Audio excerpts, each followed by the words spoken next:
without further ado, I want to first introduce one of the firm's partners, board certified specialist in condominium and plan development law, Mr. Jeffrey Rembaum. Jeff, take it away. Hello, everybody. Thank you for joining us. We also have Peter Mollengarden.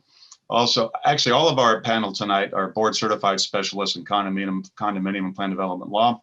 Peter C. Mollengarden, who also will talk a little bit about himself. Peter? Yes, I'm a board certified specialist in condominium and plan development law. I'm practicing this area of the law for 36 years.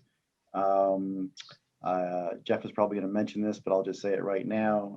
I'm also the co-host of a radio show that airs weekly, kind of like what we're doing today. It's a call-in show. It's on Monday mornings from 9:05 to 10 on WSTU 1450, which is out of Stuart, Florida. It's not the biggest station in the world, so you can actually get it over the internet, and it's 1450 WSTU, and the show airs from 9:05 to 10. It's called Condo Solutions. And as all of you can see, I do have a face for radio, but today we're on Zoom. So bad luck for me, but anyway, so that's a little bit about me. And then we have, thank you, Peter. And now we have Allison Hertz. Allison, please tell everybody a little bit about yourself. Hi, everyone. I'm Allison Hertz. For those of you who don't know me, I'm also a board certified condo plan development attorney with Peter and Jeff in our Palm Beach Gardens office. And I am the luckiest attorney in town because I get to work with Peter and Allison every day. And for a change today, we get to talk to, primarily, I looked at the list, and it's mainly our client base that's here watching us today. So we're very, very fortunate and very happy that you all are with us. For those of you, I noticed a couple names I wasn't familiar with and a couple associations. Kaye Rembaum specializes in representation of Florida's community associations, sometimes developers that build them, and occasionally owner claims if they're the right claim. We presently represent over 1,400 associations around the state. We're comprised of 19 lawyers. Little heads up to Allison, Peter, and Jeff. We soon may have 20 lawyers. 9 of us right now are board certified in the field of condominium and plan development law, offices in Broward County, Palm Beach County, Hillsborough County, Miami-Dade by appointment. My partner, Robert Kaye, publishes Legal Morsels, and I publish Rembaum's Association Roundup, over 250 articles. You can see both Robert's and my articles at kbrlegal.com. All the old articles are there. There are search capabilities, so if you have an issue you need to look up, that's a great starting place.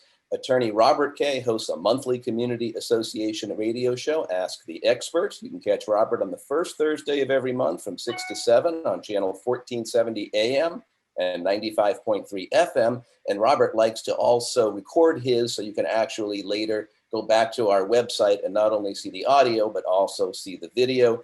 Peter co-hosts a weekly radio show, Condo Solutions, every Monday morning from 9 to 10, is it, Peter, on channel 1450 AM.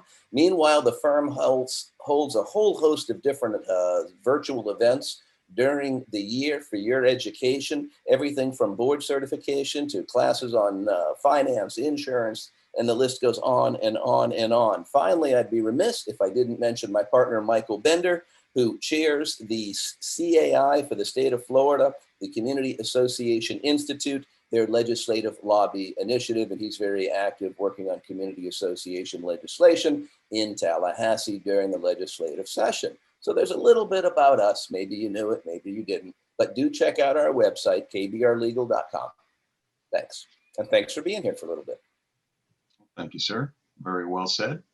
And without further ado, we're going to start answering our questions. And what we'll do is we'll first go with one of our submitted questions via the registration process. Our first question is from Kim, and what processes should be in place for board members to be able to identify and respond to fraud risks? Who would like to take that one? It's a very broad question. And again, that was, what steps should an association take to avoid fraud? To identify and respond to fraud risks, processes for board members. Like internal controls, maybe. Yeah, one of the simplest things you can do is have 2 signers, whether it's signing in person on the check or whether you have to use the management company's online system. But having two people approve expenditures rather than just one adds that additional layer of protection. That's probably the number one thing you can do. If the money can't leave the bank account without the dual consent, then I think you're in a much stronger position. I don't have many clients that do that anymore, but at least I don't, excuse me, I don't see it very often anymore. But if you're looking to really put a good control in place, that's probably the number one place to start. You want to make sure you're doing your audit or your financial reporting every year in a timely fashion as well. How about you guys, Peter, Allison, anything to add? No, I mean, I would agree with that. In fact, the co-host of my radio show, who is a certified public accountant, and we talk frequently about audit. Although audits are not intended to detect fraud, contrary to popular belief, one of the most important things that he's always talking about is internal controls, which is what you just mentioned. Is that's probably the primary tool, and actually what the accountants are also looking for when they're doing the audit, to make sure that the association has, like you said, that they have a system in place that, like, it's not infallible, but it's in place in an attempt to detect and prevent fraud, as you said, with having two signatures, with having a procedure where, one person isn't in control of the disbursement of the association funds. So I think you're right. That is the primary methodology. Lastly, the only thing I could add would be to avoid any interested transactions, and that's a whole nother topic, but Interested transactions. People who are related to board members, family members of board members, anybody with a financial interest with a board member, obviously that should be avoided, and there's a process for some of that stuff to be approved, but you got to jump through hoops and make sure it's all legit. That's probably, perception-wise, a good thing to avoid a lot of the time. So avoid the appearance of impropriety. Just stay away from taking a check from your association. Never get advance monies from the association. If for some reason you are selected to pick something up, whether maybe it's holiday lights, because it's a members volunteer committee, it's always better to turn in receipts and get reimbursed than it would be to get funding in advance. Okay. Let's move on to our next question. This one was typed in the Q&A forum down below. Jackie asks, what designation is a resident who is a family member of an owner, but they have no lease or paperwork filed with the association, and the owner does not live on the property? Well, since nobody's jumping in, I'm kind of waiting for Peter and Allison here, but I'll jump in. Basically, what we have is an occupant of the unit. Does the declaration provide for any type of approval powers? I know that when Peter, Allison, and I amend governing documents, oftentimes we'll put a provision in: anybody that's on the property greater than 30 days is no longer considered a guest, but rather is, if you will, considered a tenant or other occupant requiring approval, just like a tenant approval or an occupant approval process. But if you don't have that magic language, it gets a little dicey and a little difficult. You talk to the lawyer, and sometimes there's some language in the governing documents we can latch onto that have the person come forward and comply. If you think they're really a sheep in wolf's clothing, and what I mean by that is if you really think they're playing games and maybe it's a tenant situation and things like that, you take the approach of, well, tell it to the judge. But we need to have, a serious talk about what that means before filing a lawsuit. But that's another way to ferret out the situation. Yeah, I call these people the after the facts, as Jeff exactly mentioned. That's my nickname for these people, that they come in after the fact. They weren't screened in connection with the transfer. But Jeff, you're completely correct. The preference would be to have the specific authority in your document. We talk about this in the screening course in much more detail, but we can try to weave something together if that's not there. But that's really where it's at if you want to have good authority. All right. Anything to add? No, I mean, I would agree that, there's a misconception out there that anyone living in that unit needs association approval. And that's not necessarily true. As Jeff and Allison both pointed out, you have to look to your documents and see what category, if any, the person fits into with respect to approval and or screening. It's a myth to say that, oh, just because they're living there, they're automatically subject to approval. Number one, your documents have to authorize that. And number two, again, what category does that person slot into? Are they a tenant? Are they a guest? Are they a guest occupant? Or in this case, beyond guest into a permanent resident? So, they're right. I mean, you have to make sure your document addresses the status of that person.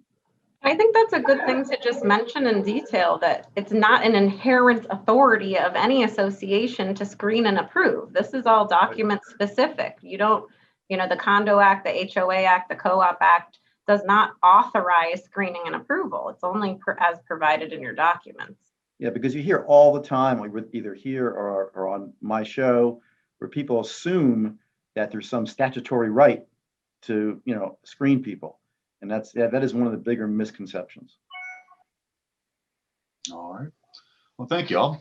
We're going to go to our next question. This time we have somebody raising her hand, and she's also in the Q&A queue. So we're going to go to the hand raising. Kathleen, I am going to enable your mic. Please unmute yourself. And Kathleen, you may ask your question of our trio of attorneys.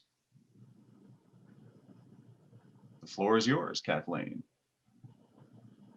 Can we just go to the question and answer?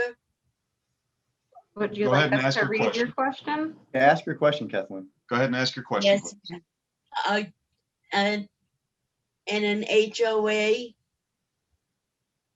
what constitutes grandfathered in as the amendments are being amended, the documents?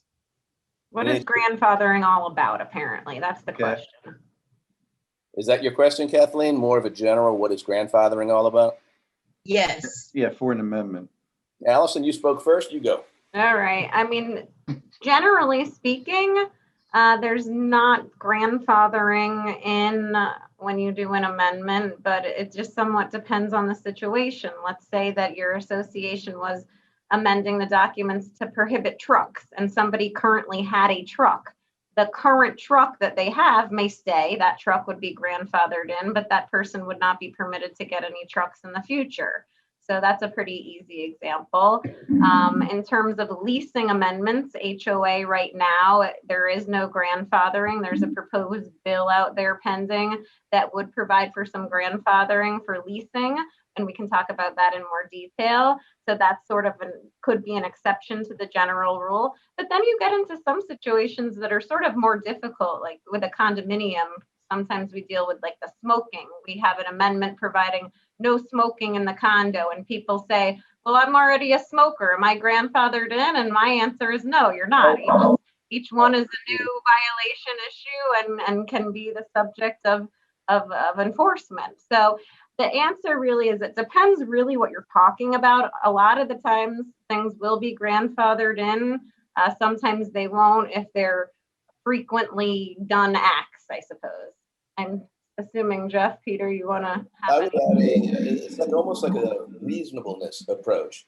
Put yourself in the judge's shoes. If you were in the courtroom and the member is upset because you did pass the truck amendment, as Allison mentioned, and you already had the truck when the amendment went in that said no trucks, or how about no animals, no cats, and you already have 2 cats in the unit. What Allison said, 100% agree with. You just can't make the person get rid of the truck, make the person get rid of the cat just because you passed it. But when the truck is gone, when the animal passes, it means they can't replace. So it's on a go forward basis. But if we're to do things like make the building, the entire building, common elements, no smoking, in the units, no smoking. There have been some cases on that already. So not everything has to have that exception to it. So many times it's a case-by-case analysis as to the item at hand. Peter, what do you want to add to that, if anything? No, I agree that, generally speaking, the grandfathering exists when you try to prohibit something like a pet or a truck that I have, dog, truck. So I'm just going to repeat what you said. But you are right that other type of amendments will apply to everyone. I mean, if you want to use that smoking example, I guess, if I sit at the pool and I smoke all the time and they pass a rule saying no smoking at the pool, I don't think I'm grandfathered in to smoke at the pool anymore. Okay, I think that would apply to everyone. So it is a case by case, and you have to study it, because typically laws and amendments apply prospectively. So that's why you can't force someone to get rid of their cat. But other things will apply to the whole situation. This is a good situation if you're the association and you're putting this amendment into play. You want to keep track of those trucks that are there, those dogs that are there, require a registration process. So you can keep a handle on the ones that are actually grandfathered in versus the ones that are brought in after the fact. And sometimes it gets a little complicated where you have that truck that goes away for the season, that makes it even more complicated. And then it comes back, it didn't go away permanently, but they're seasonal. So it is case by case, yes. Right. Next. Good stuff. Thank you all. Now we're going to move to our next question, which was submitted during the registration process. William asks, can we charge attorney fees on a fraudulent ESA application, emotional support animal application? Peter's favorite subject, so Can go you for charge attorney's fees That- when just to review the application? Is that kind of the question? I'm guessing that's likely what this person is The answer- asking. Okay, the answer is no. All right. With a ESA, emotional support animal, it's not a pet. So basically, you cannot levy any type of charges, whether it's a cost deposit, an animal deposit you might charge for other animals, for example. You can't charge those for the ESA. You definitely can't charge to review the application. In fact, it had to come up recently. You can't basically discourage people from making those applications by charging fees. This is a definite no. It's a definite no to charge anything with respect to those Either animals. true or false. There is absolutely no fee whatsoever that can ever be charged back to an owner regarding an assistance animal. True. Did everyone hear that? No fee. No fees. Yeah, the Florida law was just specifically amended in black and white. We can point to it now to say that you cannot charge a deposit or a fee in connection with a support animal, because you know what? It's not a pet. That's why you can't charge it. It's not a pet. Right, It doesn't, not a it's pet. not subject to those type of restrictions. And Not a single pet the will law we can point to now that says that. And the federal law or the federal guidelines, the HUD guidelines, have said that for years. Okay, so Florida has just kind of tracked that. So we can all agree 100% no charging of any fee of any type with respect to these animals. And to get to three of us to agree, sometimes that can take a lot. Yeah, we should end the night here. Thank you for coming, everybody. All right, our next question, and some of you have submitted questions into the queue more than once, so I want to try to get different people in there, give everybody a chance. So I may skip past some of you who have already asked a question. So Len asks, legal usage of marijuana in an apartment house. The smell permeates in the lobby and hallways at times. What is our solution potentially? Thank you. I don't know about Peter and Allison, but I don't have a problem with an association, given the multiple methods by which cannabis can be used by someone who's medically prescribed. It doesn't have to be in smoke form. So could an association pass a rule, no smoking, right? And we're not going to differentiate between marijuana and cigarette smoke, but we're not going to prohibit the other forms, right, of marijuana. For example, there's no smell with vaping. Most often, there's no smell with the edible products, I understand, that are out there. So I think there's a way to compromise the situation. I'll say, have your cake and eat it too. Peter, Allison? Anyone? Well, I know that Just smoking. saying that, but Yeah, I'm not sure. some doctors might say, my patient needs to have this type of consumption. So if Right. that's the case, now you need another accommodation to the rule regarding the accommodation. So, it might not be that simple, or it might be deemed unreasonable. I don't know. Peter, what do you? Yeah, I mean, we my just dealt feeling with is, this, actually. since the law expressly provides now that you can, if you have the proper authorization from your physician, you can have marijuana, medical marijuana in smokable or smoking form. Therefore, I don't know if we can prohibit that. I do think it's an interesting question, just like any other nuisance. Okay, if someone's doing something to the extent that it is now a nuisance.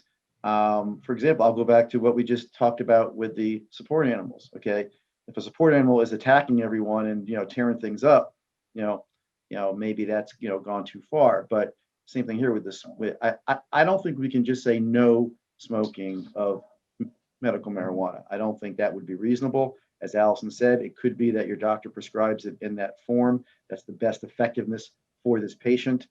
I then think it would, that if the smoking came to the extent where it's interfering with the rights of others, then the association, I think, could put a stop to it or make them take mitigating action to mitigate the effect of it. But I don't agree that we can just say no smoking. Yeah, this is very difficult because the smell is inherently smelly, right? Yeah. So it's like inherently almost a nuisance. So what Peter said, maybe you have something in the unit to help the air or put in some mitigating equipment, but this is definitely an emerging issue that we're gonna see.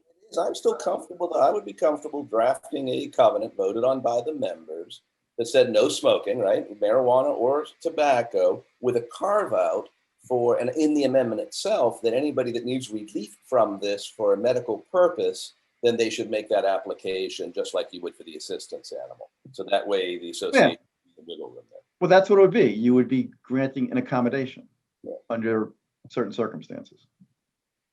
Okay. Moving on to our next question, we're going to take it from the live audience. Angela, I have enabled your mic. Hi, Angela.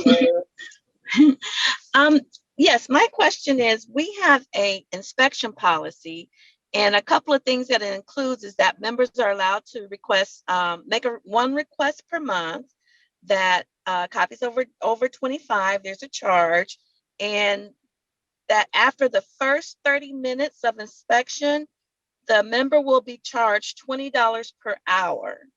And that is not my understanding of the Florida statute for HOAs. And I just want your clarification. And by the way, I am a director and I'm being held to this policy. So far, I've paid $150 to review records, our financial records.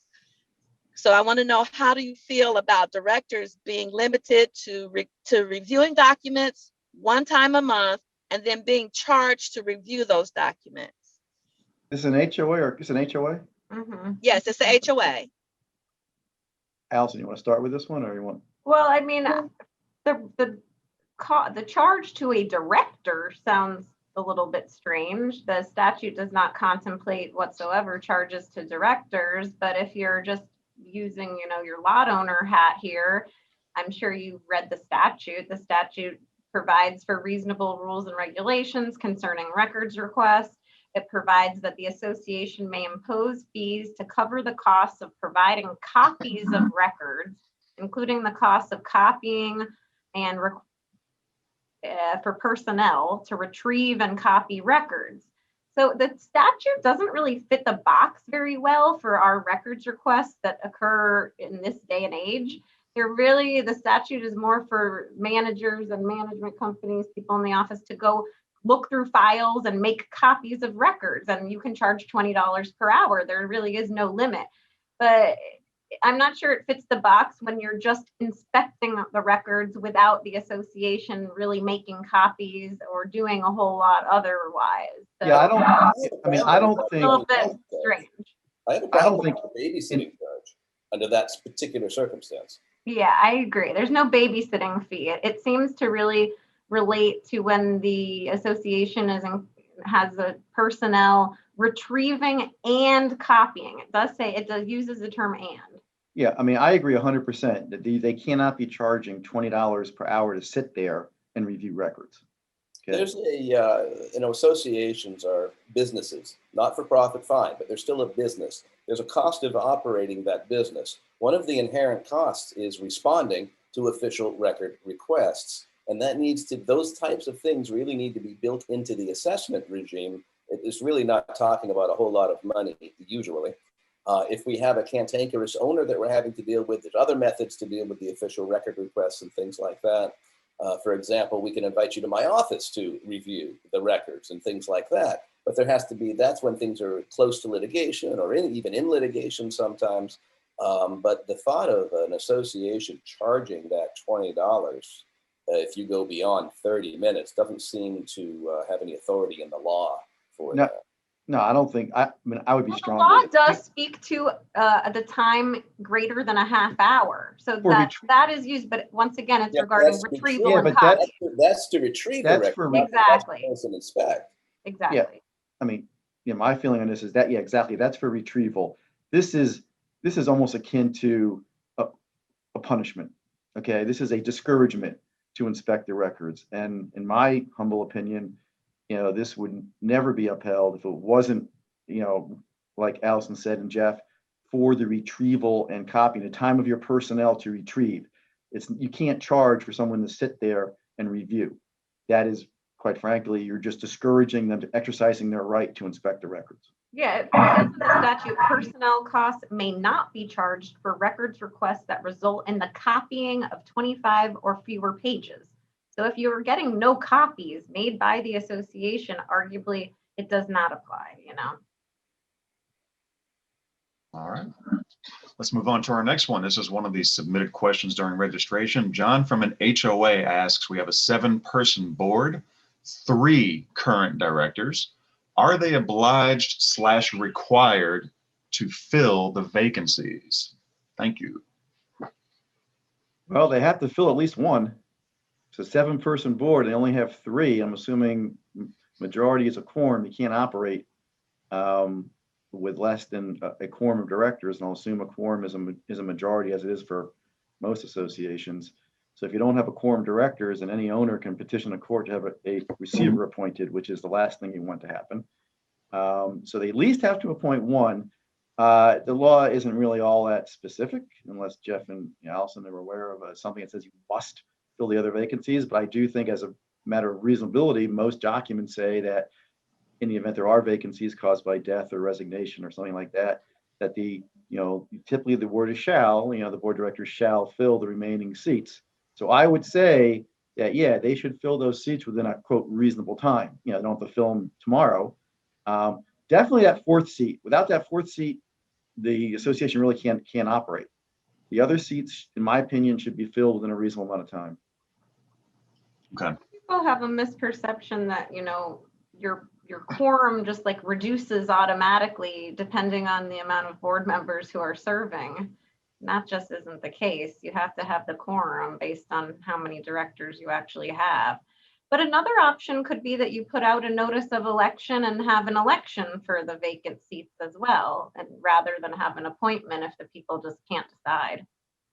Allison, let me ask you. So we have a 7-person board. They only have 3 people. We all agree that they need to appoint minimally a 4th, and I think we all would agree that we would prefer they have 7, and that would be our advice, is to stack the board or change the size of the board pursuant to the documents. But now let's say they did appoint a 4th person, and now they're considering a new contract.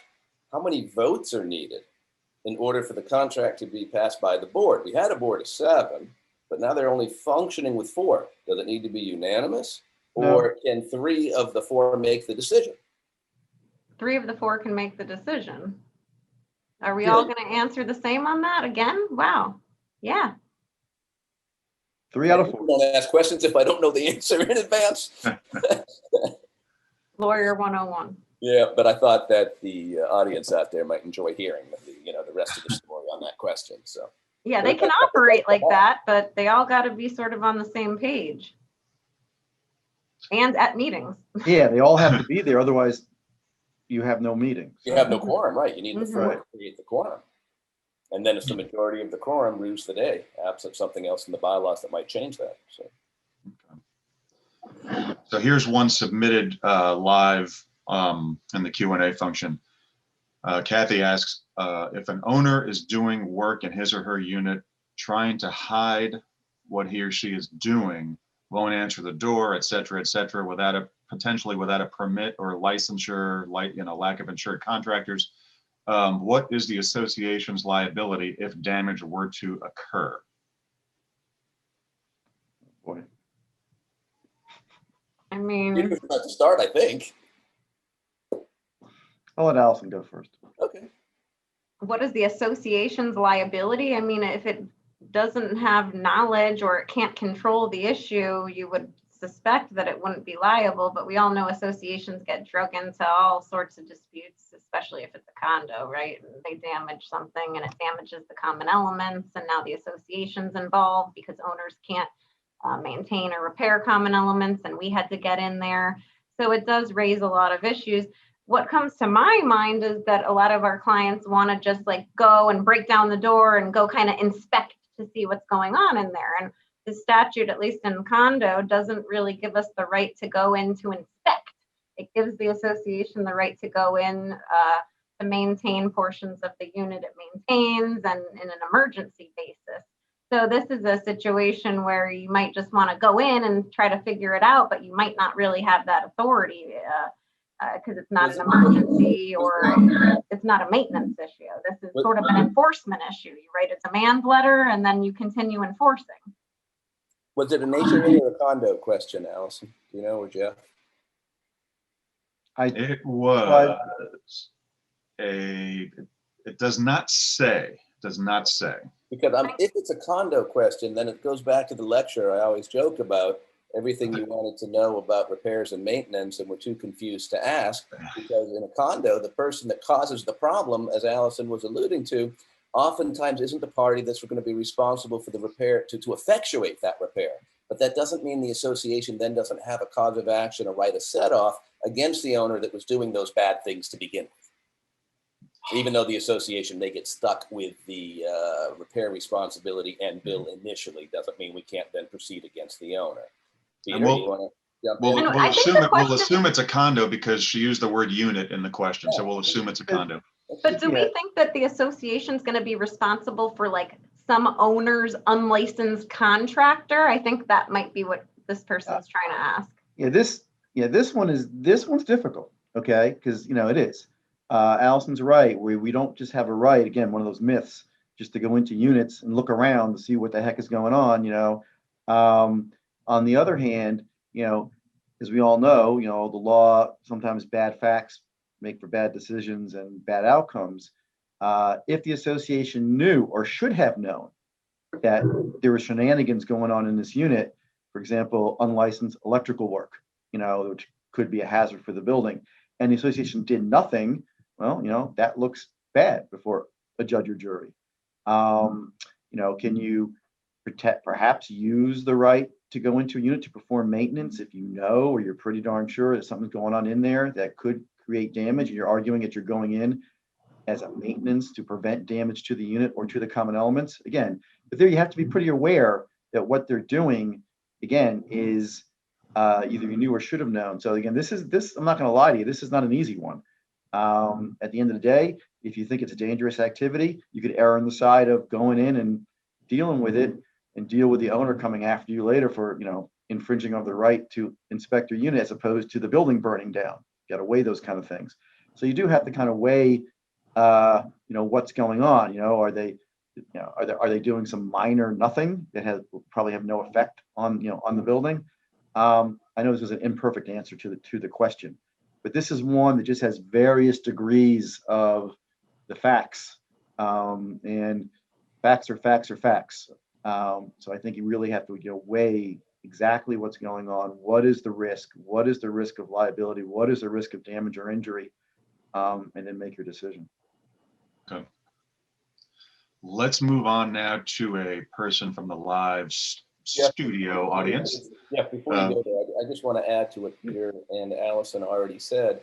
To the person who asked the question, I'm going to make a broad-based assumption that the majority of people joining us today are either managers or board members, to take your valuable time and join the three of us for this question and answer, period. So with that in mind, if in fact you have knowledge, one board member has knowledge, that's imputed to the rest of the board, even if they don't know. So once you know as a board member, the association knows, they're on notice. Hint, hint, hint. So if you think this is going on, you really need to get to the association's lawyer to start drilling in, as Allison said, and Peter, to start looking at this situation. It can be very, very, very serious because it can have unforeseen ramifications on the operation of the building itself. Okay. Thank you, Jeffrey. Let's move on now to David from our live studio audience. David, I'm going to unmute your mic. Please go ahead with your question.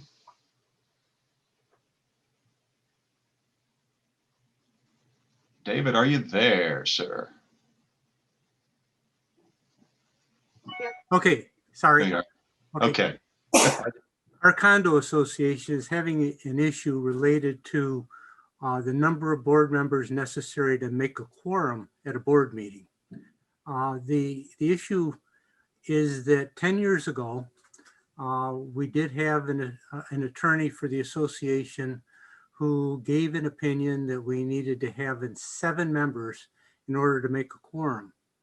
And we've been working with that number in determining whether we had a meeting or not and could do business.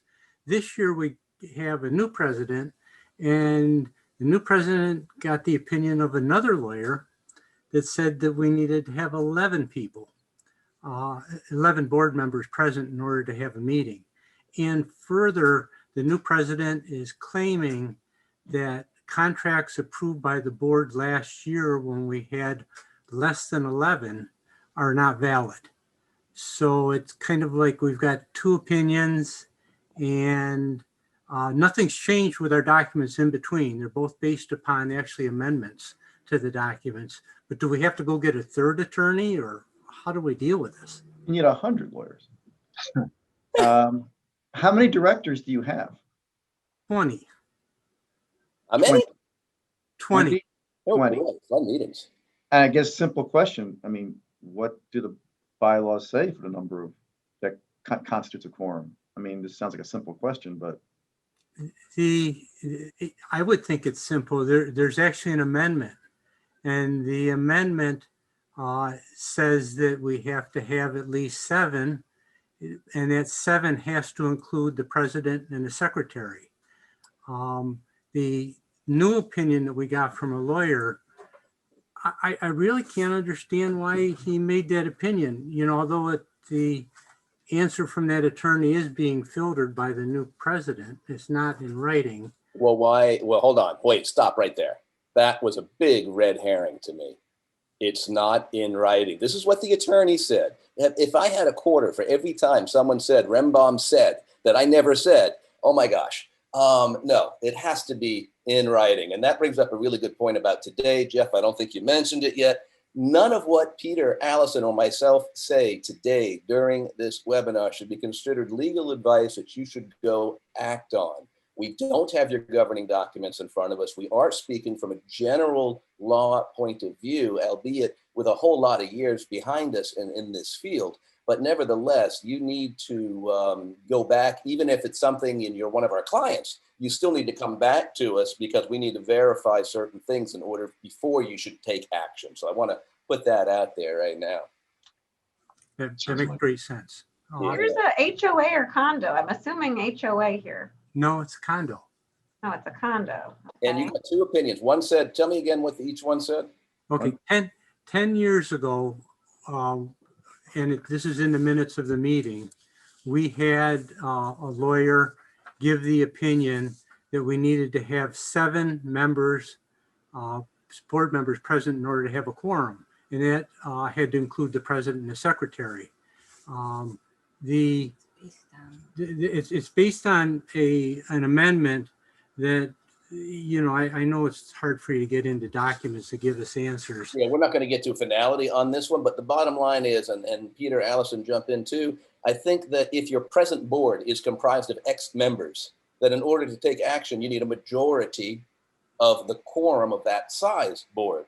So if the board size has changed, so too might the quorum necessary to conduct business. And again, it's going to go back to exactly what's in those documents. But I think that we need our election maven, Allison, to take a look at those documents before we could actually render an opinion on something like that, right? So we're not going to get to finality on that one today. I'm sorry about that, David. You do need to get to the association's lawyer. And really, the board has the ability to rely on, let's say you have 2 engineers and with differing opinions, right? One is from the owner and the other one is from the association. The board is not obligated to rely on one or expert versus the other. They're charged with exercising their reasonable business judgment. but I sure would take a lot of deference to the lawyer for the association over the lawyer for the unit owner. There actually were both lawyers for the association, but it was just 10 years difference between the two. Well, the law, there could be things like changes in the law that factored into the answer as well. And I mean, it seems like anything from 10 years ago that they're trying to say is now invalid because you didn't get the proper vote. I feel that's a pretty uphill battle. Particularly, a lot of these decisions were made a really long time ago. There's a statute of limitations on any type of argument. And then we have like the whole de facto board member concept, which is like, sometimes we're going to enforce these actions, even though they might not have been completely correct. For example, if a board member after the fact is found out that this person was ineligible, that they should not have been on the board, that doesn't invalidate everything they did as a board member. So in terms of prior actions, I feel pretty confident that they would be upheld, pending some huge problem. It seems like it should be okay in that respect. We don't know all the facts here, but that's just what I can say with the facts I know. And I would think those contracts that were signed, that were entered into, once the parties begin to act in accordance with the contract itself, it's apparent authority. The association is bound in the contract, I think, by that point. That's what I thought. That makes all the sense, especially when there's consideration for the contract, like we made a down payment on these already. All right. Well, thanks for joining us today, Jeff. Let's see who else we can answer. Thank you. Okay, let's move on. We have a question written in during registration from Esther. This is interesting, very timely. Can we require COVID tests prior to arrival of a guest's stay? And it's a condominium. Short answer is probably not, because then you're going to be depriving an owner of their lawful right to bring their guest there. And in addition, I could have a test and it could tell me that I was negative at noon and I could contract it 5 minutes later. So that's not really it's not the best of indicators to begin with. But I do caution anybody about those types of rules where you're singling people out when it comes to the COVID tests. What if it was a declaration amendment, Jeff? What if it was a declaration amendment? I'd have a problem with the amendment. I wouldn't be drafting that type of amendment to begin with. I think it runs afoul. You really have to have an awfully good nexus to connect the need for that when no one else has that requirement. A tenant doesn't have it before they come in. A new owner doesn't have it before they come in. The plumber doesn't have to have the test before they come in. But now my guest has to have a COVID test before they come in. Who are you to tell me I can't bring my guest in until they have a COVID test when I have the lawful right to bring my guest to my home? So I think you're going to create some serious problems for potentially for the association if you were to adopt that type of requirement. Do we think that the same thing applies to like a vendor of the association? I feel that's a little bit different. If it's a vendor of the association and we're in control, then I can't see having a test, as a requirement. I can see having rules regarding wearing of masks and social distancing and things that we're doing in society in general. But in general right now, do you need a COVID test to go to the grocery market? Do you need a COVID test to go here, a COVID test to go there, a COVID test to get on an airplane? The answers are no. So I don't see that, I could see a court having a difficult time finding the authority, right, in the documents for the creation of such a rule to begin with. Okay. Peter, anything you want to add there? Are you good? Again, a declaration amendment, I think, especially if we're dealing with guests, I think is arguably enforceable. I mean, I think, declaration amendments, can be somewhat unreasonable. They can't be arbitrary or capricious. And I think I'll disagree a little bit, on that. I think that, a rule, I think you're going to have difficulty. Because I think that may be unreasonable, as you said, a deck amendment, maybe. Okay. Here's one submitted live in the Q&A. Looks like this person's a CAM. So from a CAM's point of view, just a few days ago, our condo board wanted to pay for a host of general property repairs. Okay. from a restricted reserve fund. And as the CAM, I advise them that they should consult the association attorney first. They table the motions. What are your thoughts on what could be paid from the reserves? You can only use reserve funds. Remember, you made me responsible for financial questions to go first. We had kind of divided up the questions between the people we got on, and not the questions, but the subject categories was who was to lead off. And as you can tell, we're not very good at following our own instructions, but we're trying. And bottom line on that is you can only use reserve funds for their authorized expenditures. No further question on that. It's very, very simple. If you want to use the money for a different purpose, you need a majority of a quorum of the owners to approve it. Other than that, those monies are sacrosanct. There has to be specific disclosure language on the proxy. So it is a process. It's not, you don't just grab the money. Yeah, and I want to say one more thing on that. I mean, that's exactly 100% correct. And also, I have a lot of associations. Sometimes they'll say, well, we're just going to borrow the money from one fund, and then we're going to pay it back. That's no good either. Okay, Jeff and Allison are 100% right. You simply cannot use a restricted reserve fund for any other purpose without the prior, and it has to be in advance, the advance consent of the owners. And Peter, you just made a really good point too about the borrowing. We're going to borrow it for the project and pay it back. No, there's no authority in the law for that. You need the vote of the membership to do that kind of stuff. And this is one of the topics that gets the condos into trouble with the DBPR. You'll have somebody make a complaint about this. You'll get the investigation, and they're very harsh about financial issues. And this is one of the issues that they're sticklers about. And they've been very aggressive with their fining and all of that. So it could seem somewhat benign and that we'll borrow it and pay it back a week later, but somebody turns you into the division and now you all of a sudden owe like a $5,000 fine, which is real. Yep. So that's a warning for you. Yeah, and they're pretty strict. They're strict on the financial enforcement. Which they should be. Yeah, or financial violations. Jeff, back to you. Thank you, sir. Moving back to our live studio audience, Carla has a hand raised. And Carla, please unmute your mic.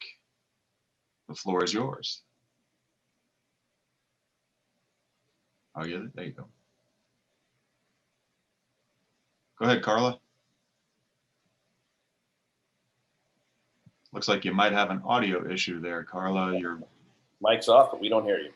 Yeah, your mic's on, but we're not hearing you. So we're going to come back to her in a few minutes. Come back to you a little bit later. We're going to go to the next person. Or Carla, if you want to type your question in, Jeff will see it and then he can read it off to us as well. And let's move on to Jane. Jane, your mic has been enabled. Please unmute yourself and ask your question, Jane.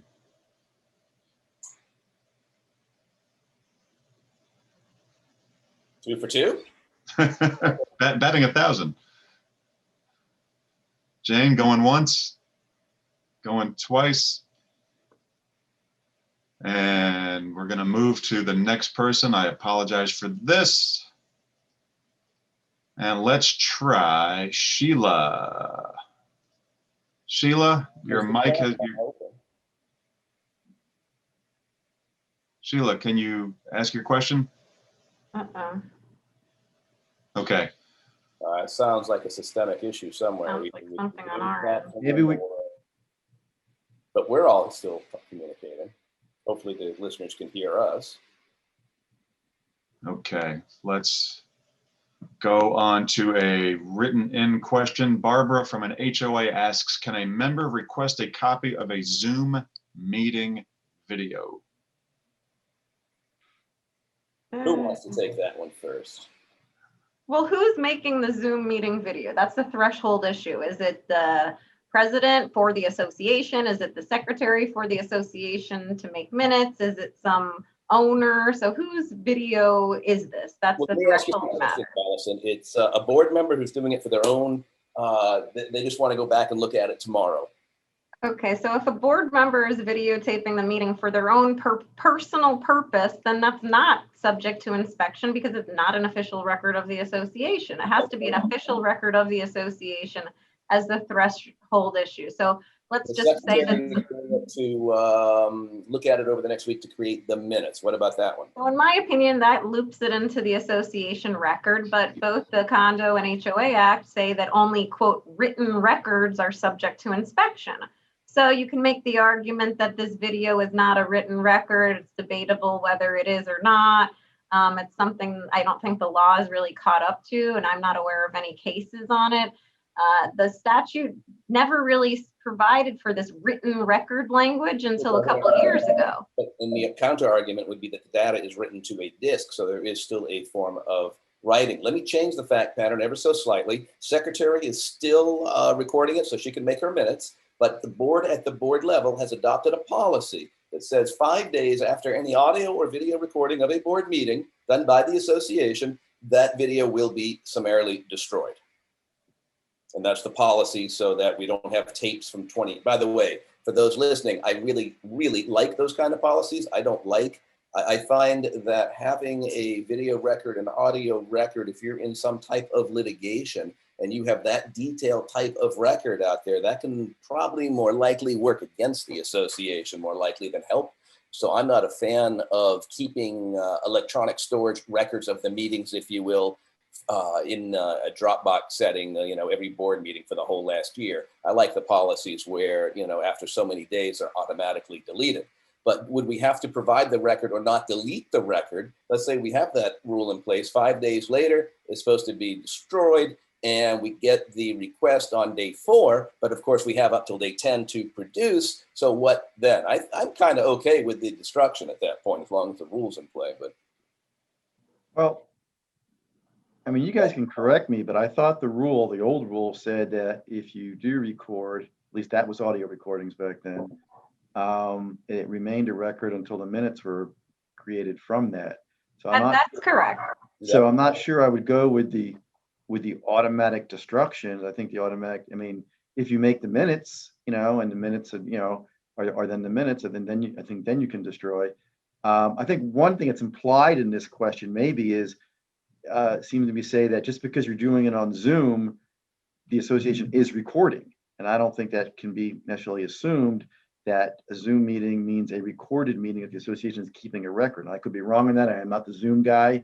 I am not the well, you have to manually choose to record the session. I noticed Jeff is recording us today. I just noticed in the upper left-hand corner there. But you have to manually make that choice. Okay. So I think if the association has made the decision to record a meeting, then in my personal view, the cases I read, I believe that the video is a written record, but that's my opinion. And lawyers disagree. Lawyers in this firm disagree. But I think that's a record, and I think that if it's being done through the association or by the secretary to create minutes, that it is a record until those minutes are produced. That rule does still exist in the admin code that Peter speaks of. It's just sort of an old admin code provision that's kind of hanging out there since the statute was amended. But I tend to somewhat agree with Peter that, it arguably is, required to be just provided if the facts fit those circumstances. I think also implied in this question is owners' rights to videotape meetings. They all have the right to videotape meetings. It's right there in the statute. And if our meeting is on Zoom, it's interesting because I think as the admin of the Zoom, you could disable the feature that lets people record, but are they allowed to hold up their phones and record the meeting anyway? Yeah, of course they are. So that's another method to record the meeting, and you could just record it yourself. Well, I think we're in agreement on this, so that's good. Let's go to one of the questions person whose mic wasn't working earlier. I see it on the bottom of the queue here. Now that the state and Palm Beach County, I don't know how accurate this is, so you'll have to clarify. Now that the state and Palm Beach County have lifted, COVID restrictions, do we need to continue to monitor sports amenities such as pool, tennis, pickleball, shuffleboard? Can we open the gym using reservations and a limited number of residents? Do we have to monitor the gym? Still have to have social distancing? So you can see where she's going with this. The requirements have been lifted. We still have the face mask requirement. we're still under the emergency order at least until February 27th. And I think if I was going to take a bet, I would put all my money that the emergency order will be extended again. I think that the association wants to act, again, reasonably under the circumstances. The prior requirements are, excuse me, are lifted, but you still want to maintain a clean environment. You don't want to set your association up for any kind of failure. So if you're going to open the gym, maybe you don't want it at full capacity, hint, hint. Maybe you want to have new rules where you are absolutely requiring the person before they use the equipment to wipe it down and after they use it to wipe it down. You're putting extra cleaning steps in. Same with the pool. Maybe you're going to have the pool guy come by extra. Same with the pool furniture. You may not have the same amount of pool furniture out because you don't want to encourage, huge gatherings. You want the social distancing. So you want to do your best to, you want to do your best really to keep it safe as you possibly can, but still understanding that, at least in Florida, we're not in California, we are in Florida, and Florida is open. So open to the extent you are comfortable that you can reasonably do. Guys, you want to add anything to that? Well, I mean, I'll only add that, and again, you can disagree. I think that, that the emergency order is still in effect. The emergency powers are still in effect. Under those emergency powers, arguably the association can keep things closed. So I think if an association, is going down the road of, ultra caution, I think that, they could still use those powers to, if in their humble opinion, it's not safe, to use the clubhouse or the community room or, the gym. To add, I would just still recommend, even a year into this, the signage. I think that's a pretty huge one. Just that says a lot. Post up signs. I wouldn't take those signs down recommending social distancing, masks, other other things that people can do themselves to try to, have people kind of assume the risk in a way, if you do have the facilities open. Oh, yeah, I agree with that 100%. I tell clients, if you have it open, what Allison said, have a sign posted up, COVID's out there, social distance, wear a mask, use at risk, that CDC guidelines must be adhered to, whatever language you want to use. And there is, if some of the proposed legislation passes, there is some exculpatory language in one of the bills that Allison can address that really says if you're a not-for-profit company, like a community association, then you're not going to have liability for COVID-related type things. But Allison, can you provide a little more light on what that legislation says? It's pretty broad. It's pending right now, a bill, let's see what it is, SB 72. Civil liability from damages related to COVID. It's a immunity type bill that will provide businesses with immunity from liability as to injuries and damages related to COVID. Not-for-profit corporations under Chapter 617 are specifically identified in the bill as having immunity. And as Jeff mentioned, all of you out there are part of condo HOAs that are not-for-profit corporations. So you will get the benefit of this bill if it does move through and is successful in passing, which we hope it is. I had worked on the emergency powers statutes in 7, 18, 19, and 20 with the Florida Bar just this past year. And we tried to propose a specific immunity right there within our housing statutes, but that didn't get a lot of traction. So I was really happy to see this bill that would include all of you out there. And that's good to see because, we've obviously been very hesitant about opening facilities and exactly what this person is asking about how much you have to do, when, where, the extent of it. And nobody really knows, everyone wants to be responsible and reasonable. But of course, there are going to be claims and this will be great. On the other hand, that doesn't mean that it's a free-for-all and you don't do anything and you just do nothing and wash your hands of it and throw up your hands. That's not responsible and that's not reasonable. So, I don't know how this will play out. I feel we'll still see some maybe breach of fiduciary duty type claims and Are those going to be basically dismissed because of this immunity bill? I don't know. I mean, I would think so, but we'll yet to determine all of that. But if their lawsuit is filed before the law is in effect, that's going to create a whole nother wrinkle. Of course. All right. Like Miranda. Let's try going back to a microphoned live audience question here. Anne, let's see if this will work for you. Please unmute your mic. Hi. Hey. My question Hi, Ann. hello. My question is regarding ESAs, everybody's favorite topic.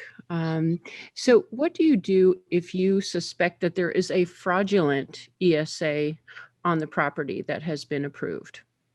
So you mean you're the owner, not a board member? I am an owner. However, this ESA, the board has told us that the ESA has been approved. However, the person who owns the ESA appears to have no disabilities, and I'll leave it at that. It does seem to be fraudulent, but the board has told us that their hands are tied because the laws are so favorable to ESA owners. So my question, before Peter answers that question, because we're going to defer to Peter on ESAs, I have a question for you. Everybody is thinking that this person is lying based on what you're saying, but how do we know the person doesn't have night tremors and need, night or have some kind of post-traumatic stress from some event that occurred prior in their life that you would normally never see outside, except when the person is by themselves? So I don't know that we can always tell that. I am giving some deference on that to that individual. And Peter, I'll let you take it from there in terms of, how to help these people. Okay. Yeah, well, without taking up the rest of the hour on this, hopefully. This is, obviously a topic that is just discussed endlessly. And, the problem when you say, this is a fraudulent ESA, fraudulent implies that it's a knowing, willful, in essence, lie. Okay. And as Jeff mentioned, the thing with ESAs is they're support animals, and as opposed to a service animal. And when you look at the definition of handicap, because all this goes back to fair housing laws and to accommodate the handicap. And what is handicap? Without getting too deep on this, it's having a mental or physical impairment that substantially limits one or more of life's major activities. If your disability is not readily apparent, so you can't tell by looking at someone that they're disabled, i.e. like someone who is vision impaired and has a seeing eye dog. If you can't tell that someone's that someone's disabled just by observing them, just by looking at them, then they have to provide the association certain documentation from a healthcare practitioner or provider, basically establishing their need, which establishes, number one, that they're disabled, and number two, they have a disability-related need for the animal. If the individual provides that documentation to the association, then basically under federal and state, fair housing laws, they're entitled to the accommodation. Again, it may look to you and I that they're perfectly normal, but as Jeff said, they could have issues that are simply just not apparent. You may believe in your heart that it's a fraud. And some of them, let's face it, some of them I'm sure are. Exceedingly difficult to prove, especially if they have documentation. And under the law right now, as it exists, under state law specifically, you can't require, let's say, an affidavit from the healthcare practitioner. It's just this letter. It's not just a letter, but it's a letter. It has to meet certain conditions. So what I'm saying is, we can't just, make the assumption that it's a fraud. If they provide this documentation to the association and it hits the standards and it, hits the marks, then the association is relatively tied. And because they're entitled to. What about this new statute about the fraud, and it gives you it's a subject to a misdemeanor though? I mean, Yeah, how does that come in? But even under the Florida statute, it still has to be basically a willful knowing, fraud. That's hard to prove. It's hard to prove it's willful knowing. I'm not saying it's impossible, but you have to prove that. So if as the attorney, you receive a letter from the requisite medical professional, and it says, and I'll pick on myself here, Jeff has a disability that affects a major life function. By the way, major life function for everybody: hearing, seeing, what else, Peter? Sleeping, Hearing, walking, working, Breathing, working, performing manual tasks. right? But social not interaction. sex does not count as one of the major life activities under the fair housing rules. I always thought that's interesting. I like to bring it up and poke fun at it. But Jeff has a disability. It affects a major life function. Having the animal at home makes Jeff more productive at work. Yeah, I mean, basically, if it should, because we're not entitled to specific diagnosis, we're not entitled to medical records, we're not entitled to a lot of detail about, or any detail really about the disability per se. But if it hits the mark of established they're disabled, it establishes that, meaning that they have a major life function or a major life activity that is substantially impaired or substantially limited, and that the animal alleviates the effects or symptoms of that disability. They've basically, in those few sentences, met the standard. And the problem is, to say no opens up the association and the board members to liability. I mean, these are cases where individual directors can be, I'm not saying you will be, but can be held individually liable for discrimination. It's one of the few times where individual board members can be individually liable. So again, I'm not trying to say you should accept every single ESA no matter what. To go back to what Jeff said before, this is really a case-by-case determination. Run it through your attorney to see what he or she says as far as whether the individual is entitled to the accommodation. Frequently, what we do, or what I do, is that if I don't think that letter or documentation is sufficient, I won't just automatically turn it down. I'll write to the owner or to the resident and say, we need this, this, and this. I'll give them an opportunity to provide the requisite documentation. So. But this owner is asking, they said that the board improperly approved this, and we all know that the board's hands are really tied. But there is the statute that was just newly effective, 817.265, regarding false or fraudulent proof of a need for an emotional support animal. So this law does exist. And if it's proven by the local, I suppose, authorities, the police, that you committed this, you're subject to a misdemeanor. I haven't heard of anybody turning anybody in under this statute, or a board calling the local authorities to indicate that somebody's, made a fraudulent request, but the statute is there. So I suppose it will be used at some point. If anybody's used this or have heard, I'd love to hear how this plays out. Excellent point. And I mentioned there is that statute. The associations don't enforce public laws. If you think it's fraudulent, contact local authorities, as Allison said. I have not heard of any enforcement either. Doesn't mean there won't be. But, you got to be careful, with handling these requests. Is anybody else hearing a dog barking on occasion? No. Well, that's my ESA. I was going to say that. I can set them up and you guys do hit. It's the best I can do. Our next question is submitted via the registration process from George. In an HOA, what happens if, when presented with a recall petition, the board does not hold a meeting within the 5 days?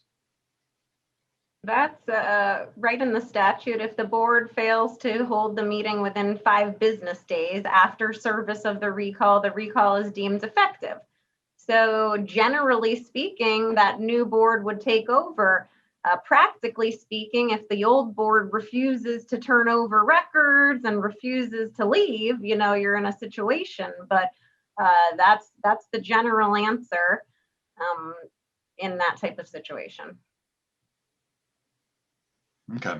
If they refuse to leave, then now you're off to file arbitration and have an arbitrator figure it all out. Okay. Anything to add, or should we move on? Moving on. Okay. John asks in our live Q&A at the bottom, can you ask for age on your application and it's not a 55 and over community? I think you could ask for age. I mean, you're asking for people's, identification, which provides for age. So whether you're going to ask for it specifically or you obtain it through the screening, I think is okay. It's how you use it. Age is a protected class in Palm Beach County. And you can't discriminate against somebody due to their age, except in a housing for older persons type. And that's really familial status, families with children, not age. But I think I'm okay with asking for it on an application if it's not used improperly. One caveat I would add, and that is that you need to have the authority in the first place to have approval powers, and then maybe you're going to have a date of birth because you're going to run background checks and things like that. But let's say the documents are silent, all right, and there's no approval powers set out in the governing documents. Now what? Well, if there's no approval power, then I don't know what authority you'd have to ask any questions. There you go. That's what I was alluding to. But I would That's agree the with that. threshold issue. Yes, of course. Yeah. Whether you have the authority. If you have the authority, Peter, what do you say? No, I mean, I agree that if you have the authority, I don't think age in and of itself is wrong to ask for. I agree 100% that it's really how you implement it. For example, you wouldn't ask in an interview, well, gee, this really isn't a good place for children that are that young, okay? Because unless you're a 55 and over community, that's discriminatory, all right? Or vice versa, this is really not a good place for someone your age because we got a lot of stairs and you're gonna end up doing a header, So again, if you just simply ask, straight out without any kind of disparate impact, I won't get into what all that is, but simply asking for age, because as Jeff mentioned, frequently there's date of birth because when you do the background checks, you need, name, date of birth, things like that. So again, in and of itself, no. If you do it in a discriminatory way or to discourage certain groups, that's a problem. I want to do a shout out, go to our next question and say hello to our partner, Robert Kaye, who's in our listening audience today. So Robert, if you're out there and you're listening, we say hello. Jeff, Hello. next question. Our next question, we're going to attempt another live studio audience question. We're going to go to Greg. Greg, please unmute your mic. The floor is yours. Wow, I actually get to speak. Thank you very much. I appreciate that. I am a part of the board. I'm one of the board members in our HOA, and our residents are asking us to use Zoom meetings because they're not safe with coming out into the COVID community. And so with that an ask, we try and support that.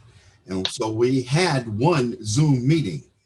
And now my question is, now that we have done a Zoom meeting, are we required to release that meeting recording to the public? Or is it something that we can keep in-house? Seemed like we had addressed that question. It's a variation of the question we had talked about a little bit earlier, dealing with recordings. First off, members should have been invited to any meeting of the board of directors, most especially on Zoom. So let's start with that, Greg. Were they invited? Yes, they were. Okay, and now who made the recording? I made the recording. And you are a director? Yes, sir. And did you make it on behalf of the association or simply Yes, I because you did. wanted to listen to it later? That's exactly right. No, which one? No, he made it for the association. If you made it for the association, then as Allison alluded to earlier, it's an official record of the association and it's subject to being provided during an official record request.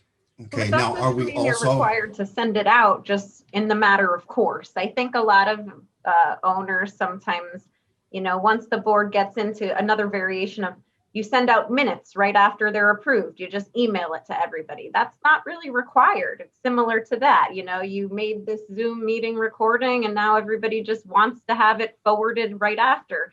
That's not a requirement. And just because you may have done that in the past one time doesn't set you up for having to do that. But as Jeff mentioned, if somebody makes a request for it, and then yeah, it's subject to inspection and you can, email it to the person, but that doesn't then require you to just send it out as a matter of course.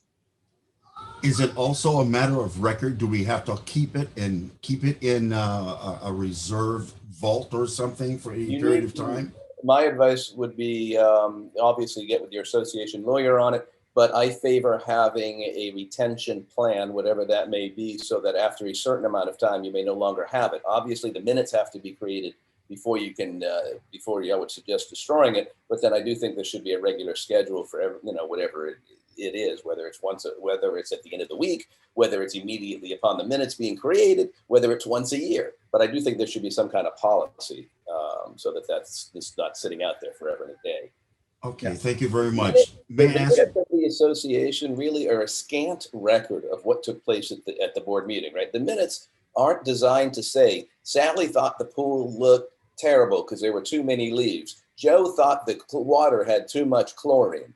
No, none of that stuff really belongs in the minutes. It's just really about evidencing the decisions that were made at the board meeting. So motion made by Allison for new pool vendor, seconded by Jeff. And then it would go in, board discussion, followed by membership discussion, back to the board for final conversation and vote. And the vote was blank. We're not getting into a tremendous amount of detail. And the reason I'm going through this is if your association gets involved in some kind of litigation, I would much rather have, more likely than not, those scant minutes representing what took place than a detailed 4-hour videotaping, that could potentially harm the association. Right. I have one last question, and I'm out of your hair, please.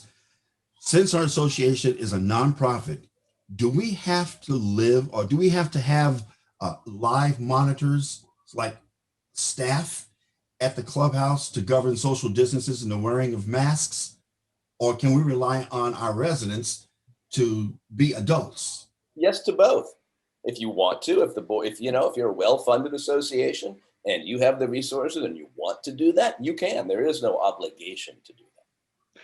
I mean, there was an obligation briefly, and Jeff, you're the more the COVID maven, in Palm Beach County. In Palm Beach County, there was an order several months ago that you had to monitor it was the pool area, right? Specifically. Then they changed that from live monitoring and video monitoring to intermittent monitoring, and I think that's now I don't think you have to monitor anymore. So there is no more monitoring. The problem with having the monitoring is now you're taking on a burden onto yourself that you're going to monitor. Okay, and what if you don't monitor or you don't monitor well enough? So could that actually almost backfire? And so in terms of there's no obligation to monitor. As Jeff said, if you can afford it and you have the staff or you have the volunteers, fantastic. Otherwise, as Allison said earlier, post the signs. Make sure you don't have chairs set up 2 inches apart from each other. Limit where they are seated, and basically tell people through these signs that you better be policing yourself in terms of the social distancing and the mask wearing. All right. Thank you very much. Thank you. Thank you, everybody. Let me disable that. Our next question is written in from Darlene. Darlene's a board member and would like to see original bank statements that are actually from the bank. I'm guessing not something that could have potentially been altered or just placed onto a statement at the.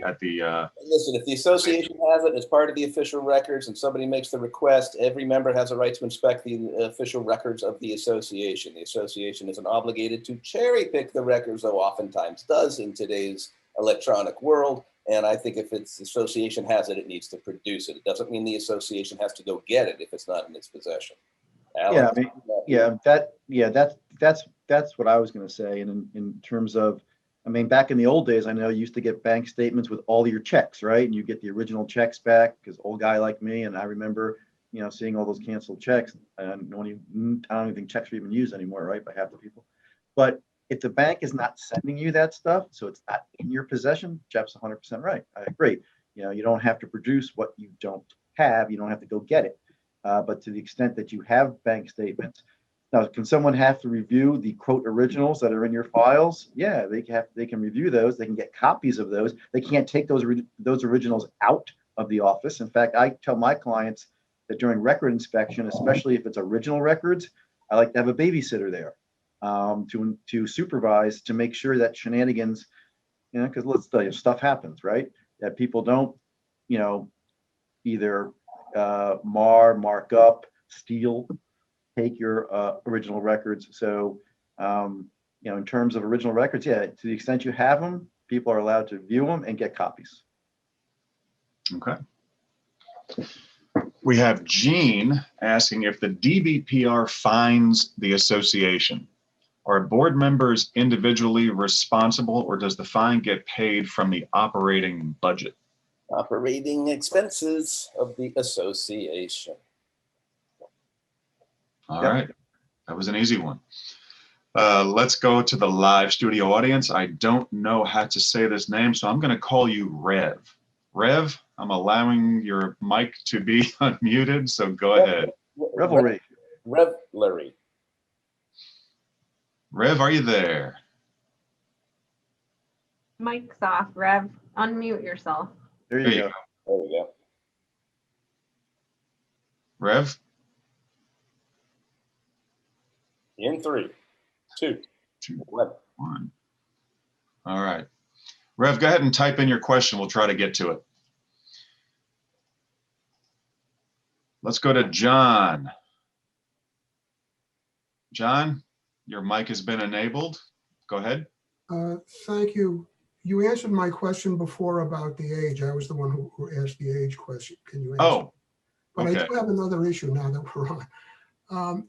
Are there any regulations regarding the maintenance of minutes of executive sessions of the board because of discussion of either actual or potential legal matters? Boy, if you ask that question to 3 lawyers, you're going to get 7 different. Did a meeting occur? I'm going to start there. If it was an actual noticed meeting, there's no question you need to take minutes. The question is, was that executive session, was it just board members getting together to tee things up for the board meeting, or was it a real meeting? We have had meetings where the 5 board members have discussed via Zoom specific issues. At sometimes the lawyer was present, at other times the lawyer wasn't present. There are times that, and Allison and Peter may disagree, right? Because I think this is a very individual question. Board members have the right to communicate via email. If they have the right to communicate via email, what's the difference if I pick up the phone and chat, or we chat, via Zoom, or we all meet in the park at noon? Now, no decisions can be made in this forum. I think at some point, if you were to do that as a regular course of business, you're starting to abuse the right to begin with. But if you're innocently just meeting now and then because you have a $6 million budget, I think it's somewhat ridiculous to think that in 1 hour a month at a board meeting, you can administrate that $6 million, $7 million budget. And we do have clients with budgets even larger. So, but when you use the word executive, all of a sudden, to me, that means it's a formal committee. And when it comes to formal committee, I would prefer the minutes to be taken. If in fact it's a committee subject to meeting notice. That's where I draw. Even if the issue involves dealings with a specific homeowner or a unit owner over a long period of time because of issues regarding who pays for what. Here's my 2 cents on this. And I think this is what the question is. There's only really only 2 times that the board can meet in what's known as executive or closed session. Okay, that term gets tossed around a lot, but really can only close if they're meeting with the attorney to discuss pending, threatened, or proposed litigation, and they're getting legal advice about that, or they're meeting to discuss personnel issues. Correct. Okay, if they're meeting in that kind of closed, I call it closed, you want to call it executive, it's, the same kind of thing. In my humble opinion, the whole point of doing that is to have it closed is because there's either attorney-client stuff going on, or this delicacy because of the personnel issues. And in my view, the association, the board members, quite frankly, I would not be taking minutes, let's say, for example, of a closed meeting with the attorney to discuss litigation, because the whole point of having that is to have it closed. So maybe my minutes would be, No, taken, but kept and stored privately in their lockbox. Well, maybe that, or just say, met with the attorney Very to discuss. brief. Yeah, met with attorney to discuss the so-and-so case. Right. And that's Yeah, it.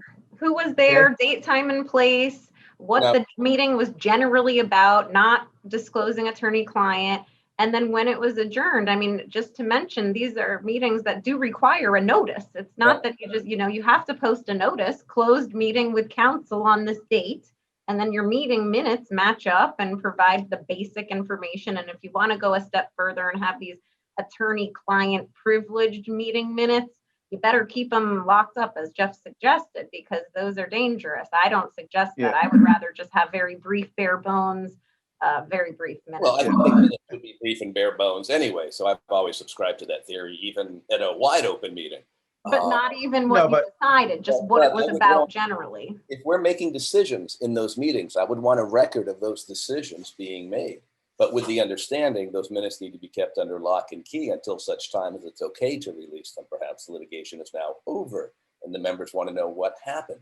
Well, they have that right if they're authoring us to file a lawsuit, for example, and it's a big deal, I think that that's right, Jeff, that maybe you should have that in the minutes so we can tell who authorized us to file this lawsuit 2 years later, right? But not, I do agree with that, but discussion should not be there. Right, I agree. Yeah, exactly. Sorry for talking over you. Yeah, I agree with that, that basically the final decision, but the pros and the cons and the strengths and the weaknesses and the strategies and all that kind of stuff, no. I mean, that's for your personal notes. Every director there can take his or her personal notes, and the lawyer, obviously, anything he's writing down, and that's privileged because that's product. Work product. So I guess a long answer to his question, but I really do not want minutes floating around or potentially floating around, as Allison said, that have disclosures that could come back to haunt you.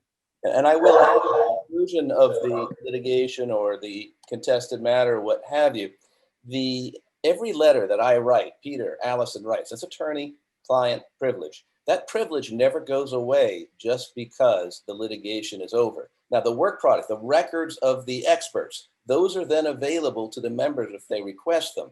But the letter that I wrote to the board with my advice in it regarding the litigation, even though the litigation is over, it is still attorney-client protected, meaning that no one board member has the right to share that letter with a non-board member.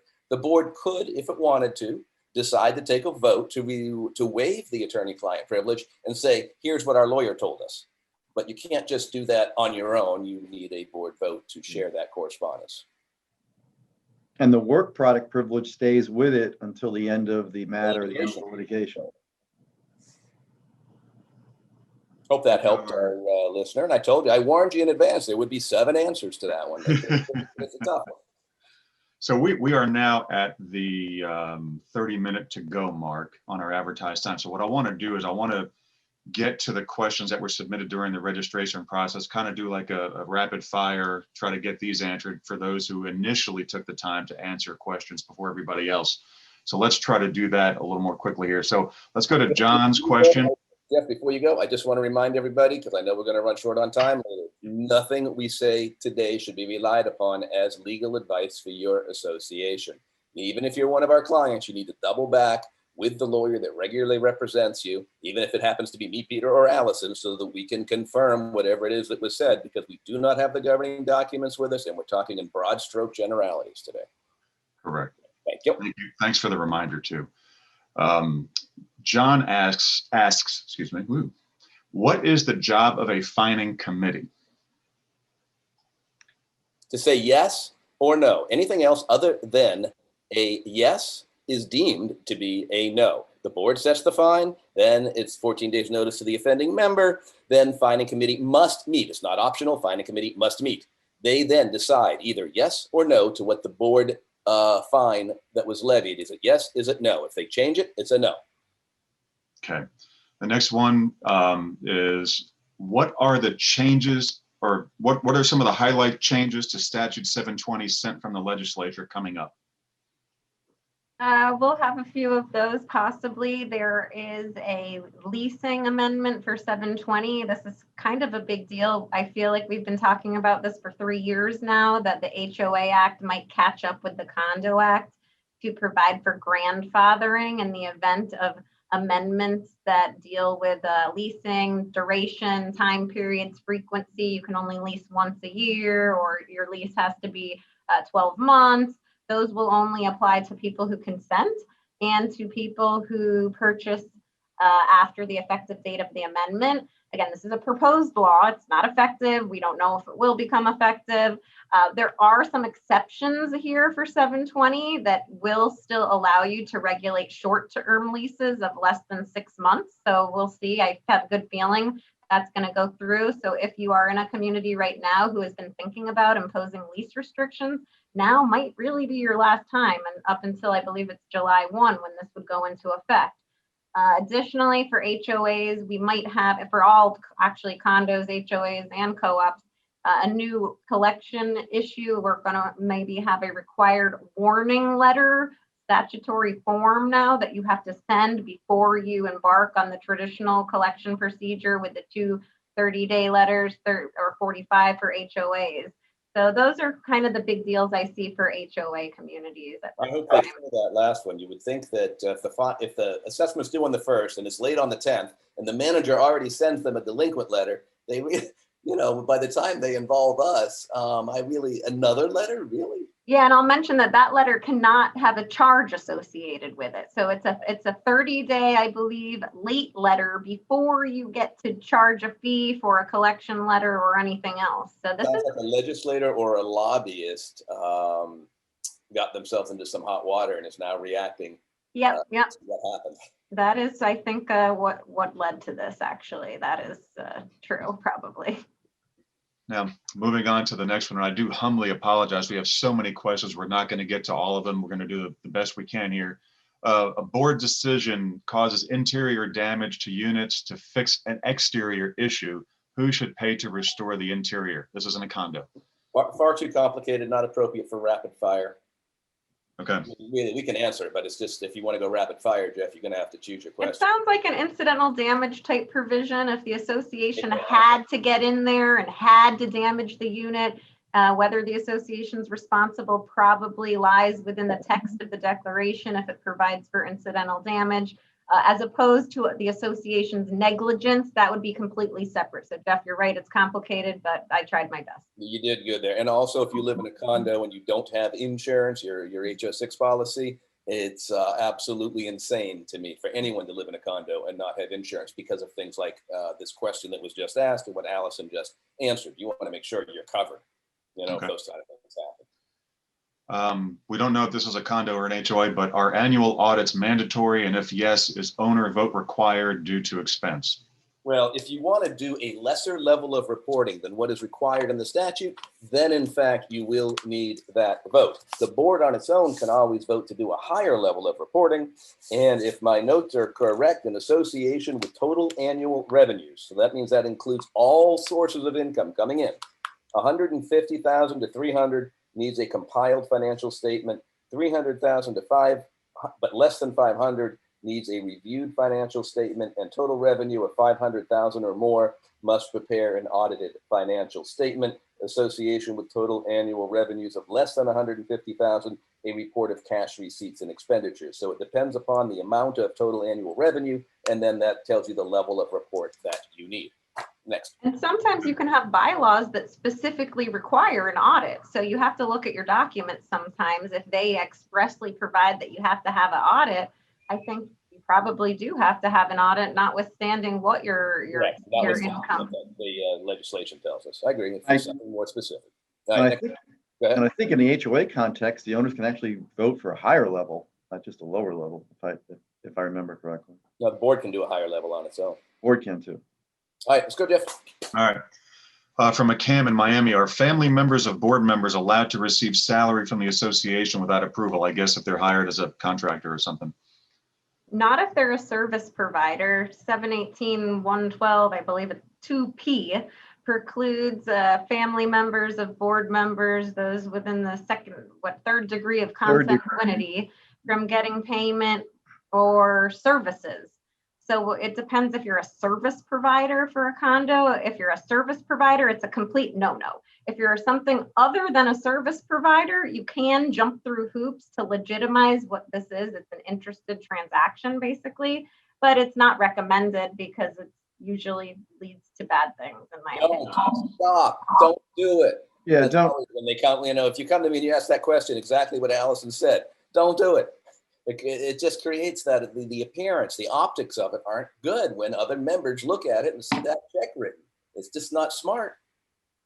And it's probably not okay because I feel that most of these are service providers. What's not a service provider that you would be hiring as an A vendor association? selling paper plates and paper cups to the association, not a I- service.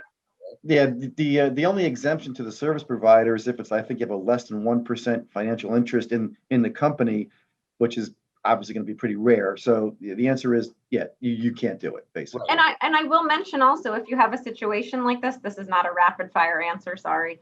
The members can make a motion at a membership meeting to cancel these type of contracts. So if there's some contract out there that you don't like and you want to mobilize as a unit owner group, you do have the authority under, I believe, both 718 and 720 to cancel these type of interested transactions on a majority of a quorum, I believe.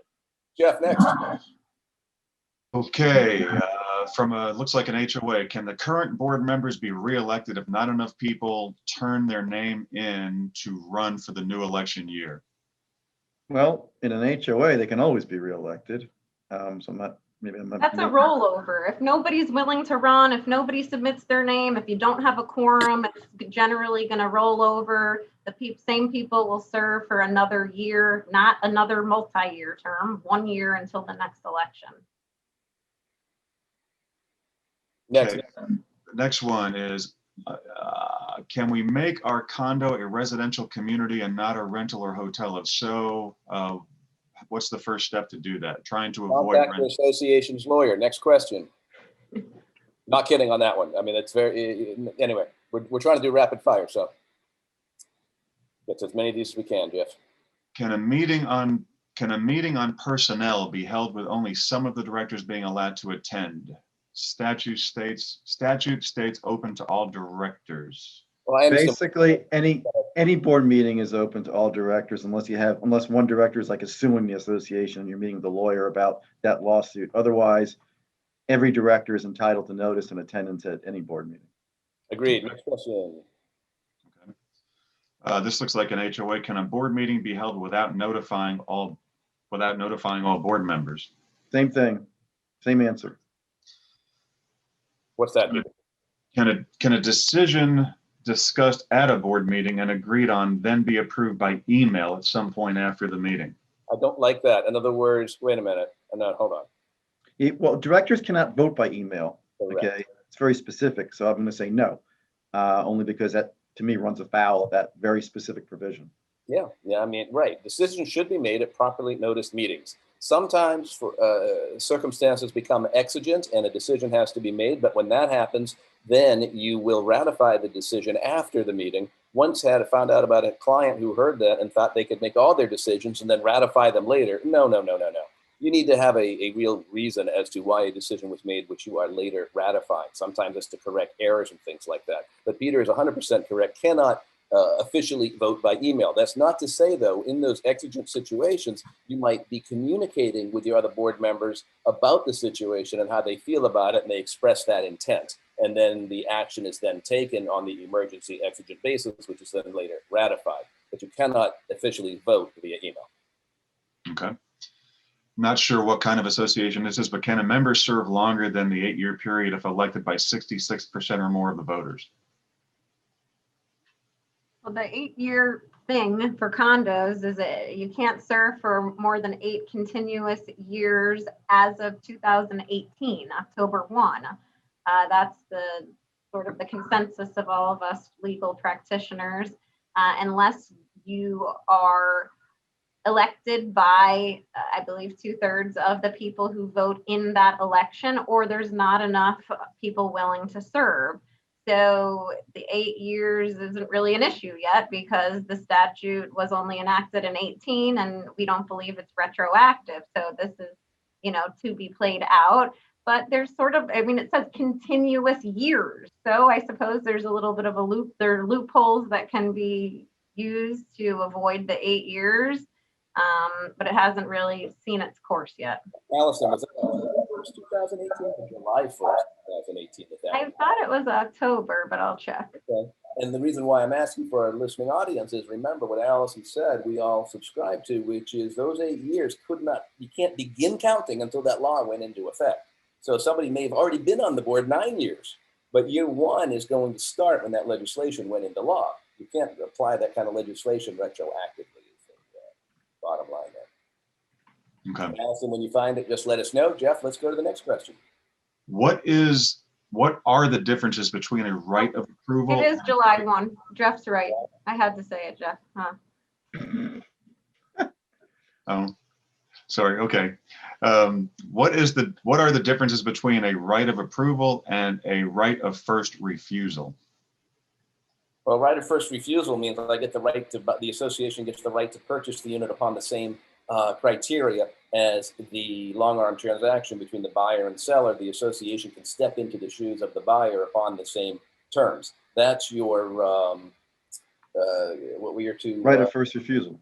Yeah, right. That's your right of first refusal. And what was the other one you wanted to know about? Right of approval means you can just say yes or no. There you go. There's your differences. Without having to purchase the unit on the same conditions. Correct. Okay. In a condo, is there any way that a special assessment can be made is there any way that a special assessment can be made to fund it disproportionately versus on percentages of unit ownership? The answer is unless your document as originally recorded had something like that, special assessments are assessed on the same allocation as regular assessments. Same percentage interest, same allocation. Unless your declaration, again, as originally recorded, has something different. And particularly for a condo. Okay. Do we still need to do the ELSS by 2024? Well, not sooner. The legislation says not sooner than that particular date. So that's the date that the fire inspectors can't require compliance. But they can't force you to do it before then. Okay. What is the HOA's responsibility to provide documents, if any, to a home resale buyer, not the declarant or developer? I believe there is any in 720. In the Condo Act, you have to keep a couple of the governing documents in your association office. The statute speaks to that, and that charge, I believe, actual cost if somebody pops in and wants a copy. I don't believe there is the similar language in the HOA Act. 720, Allison, I believe there's a requirement for the seller to provide. Yeah, there's correct. Not for the association. Right, there's a seller disclosure requirement, but not an HOA. Okay. This one's is similar to something that we touched upon earlier. Can a board member have a friend bid on the insurance contract without canceling the contract with the broker we have now? And friend is in quotes. I'm not even sure what that question really means. I mean, you might want to just go on to the next question, Jeff, unless you want to answer it. I'm sitting here trying to figure out what it meant. And I mean, I think the answer to that is no one board member should be making those type of decisions anyway. I mean, whether it's a friend, I feel that's somewhat irrelevant as long as there's no financial interest there. Right. But one board member shouldn't be switching, agents for the association. But could I, as a board member, right? You think I'd know better, but I've been on the board of my HOA for about 8 years. We hypothetically, let's say we need new gate motors. Could I go to my friend in the gate motor company and say, hey, give me a bid for this. I want to bring it to my association. I think that's okay. Yeah, that's okay. I mean, if you know someone in the business and you think it's in the best interest of the association, submit the bid so all the directors review it and make a decision on it. Next. Earlier, you talked about reserves, about if you wanted to take money from the reserves and spend it elsewhere. To borrow from a reserve fund, how many votes would be needed by the same board? thing. There's no bar. The owners have to approve. A majority of a quorum, though. People have a misconception that it's a majority of all. It's a majority of those who vote, provided that a quorum is established. So that's a different vote. Okay. Can a board vote to take further action on one owner, but sends letters out to other owners for violations of CCRs and rules? Like a selective enforcement issue? That's like selective enforcement. Okay. You should be uniform in your enforcement and not, not, you Well, got stop right there. That's it. Wait, that was uniform and enforcement. it. Done. That's right. To avoid selective enforcement arguments. You're answering them faster than I can find the next proper question. Oh, we can spend some more time with that one. The only exception would be if there's an old violation that's happened years ago, and you want to grandfather that one in and adopt the resolution saying we're gonna enforce strictly prospectively. You can do that under case law, where you can grandfather in that old violation and tell all the owners is the only one that we're going to allow, and we're going to enforce prospectively. That way you reinvigorate that particular restriction. There, I gave you time to read another question. Do light poles and fixtures in the parking area, pool, garage, and grounds fall under material changes and require majority owner's vote? Yes. I'll start this with a yes, but I'm going to also caveat it. Go ahead, Pete. No, you got it. No, I interrupted. You're there. I was going to say, sorry, yes, unless I'm on my own radio show. Yes, unless, okay, there's some safety or maintenance issue where, let's say the parking lot is too dark, it's dangerous, they need more lights to make it safer, and they have a history of crime or a history of crime in the area. In that case, there may be an exception to the material alteration because it's not being done just because, oh, we like a lot of lights. It's because, oh, we need this for the safety and protection of our residents. So this one needs a lot of analysis, unfortunately, and we're in a short time period here. The answer is generally yes, you would need approval, but there may be circumstances where if it's for the safety, health, welfare, protection of the property, but again, you have to weigh those factors. And when you use those police powers, right, those are the constitutional police powers, health, safety, welfare. You don't want, as a board, you don't want to just make the decision, we need more light, it's not safe, therefore we should put up new light poles. You need to go to an expert and have them opine in writing that this is what should be done. Then you need to consult with the association's lawyer to find out about the material alteration vote. Do we need it or not? But I will say, if you happen to need new lights and you want to go to a better technology that saves you money because they're more efficient, you can change the type of light that's there and take advantage of the new technology that's going to save you an electrical or something like that, which is sort of a separate issue. You got to be careful with that, right? Because generally I'm okay changing that light bulb just like you would be, Allison, but now all of a sudden I'm thinking about the roof, and we can put on a different roof that's going to save money, but that would be a material alteration. No, I'm saying only if your roof actually needs to be replaced and then you select a different material that's better, that's okay. You don't just have an excuse. I wouldn't be okay with that one. I would still want to vote approving the different product. On when it comes to the roof. The lights, I'd be okay changing the light bulbs to LED, but when it comes to changing materials, I would want the like-for-like material absent of an owner vote approving it. Well, this goes back to the pool Chattahoochee case that we all know, that the association had Chattahoochee pool material. It wanted to change it because it was slippery and poor to maintain, and they wanted to change it to paver or something else, and that was not considered a material alteration because it was a safety type issue and a better technology and that kind of thing. And then I remember another one with roofs that kind of went the other direction, even though it saved electricity. Fact specific, completely fact specific. Jeff, your analysis has to be done that you described. It's definitely not like a, you can just do it type thing. I got to go back through the analysis. Yeah, because there is a case out there where they went from cedar shake to some kind of roof material, and that needed approval. Right, that's what I'm thinking of that case. So. You got it. Okay, we're in an HOA now. After doing a background or credit check, can an HOA deny a person from buying in the community, and assuming in this case the bank has already approved his or her mortgage? Two different standards, right? One is the lender standard, one is the association standard. So it really depends what the association standard is and if it's within the authority of their rules and if it's reasonable to begin with. And when you do credit score as a criteria, that can be very problematic. I won't use the word credit score in my documents except to say a history of financial instability, and then give a bunch of examples of what that may mean as part of the approval criteria. I'm just more comfortable doing it that way because if you go with credit score, as Peter alluded to earlier, you can get into arguments of what's the word? Disparate impact. Impact, right?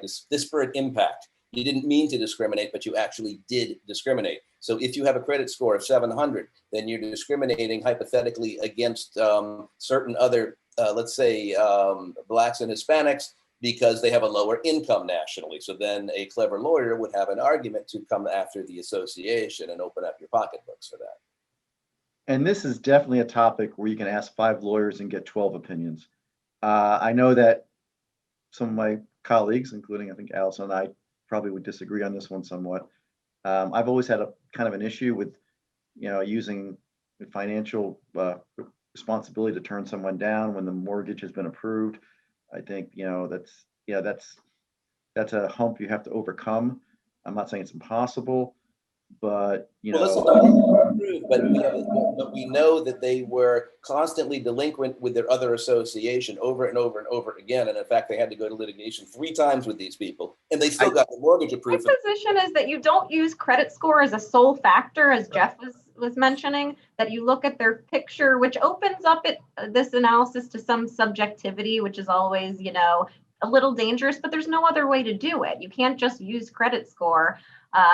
We always in-house have the discussion of whether a tenant's credit score or credit worthiness or financial responsibility is reasonable to evaluate in connection with their screening. And I'm always of the opinion that it is, because you want them to be responsible, and they're possibly going to pay rent to the association if the owner goes delinquent. So you want to make sure that they can pay the rent, because you need that income to service the entire community.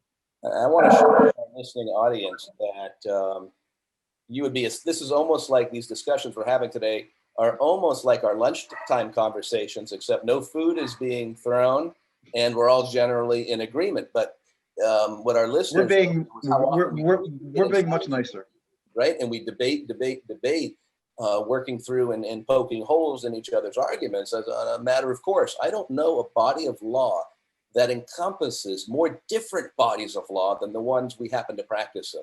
We realize all the different subjects we had to talk about today. It's really fascinating being an association lawyer and the multiple disciplines of other laws that we have to be accountable for and know about for our clients.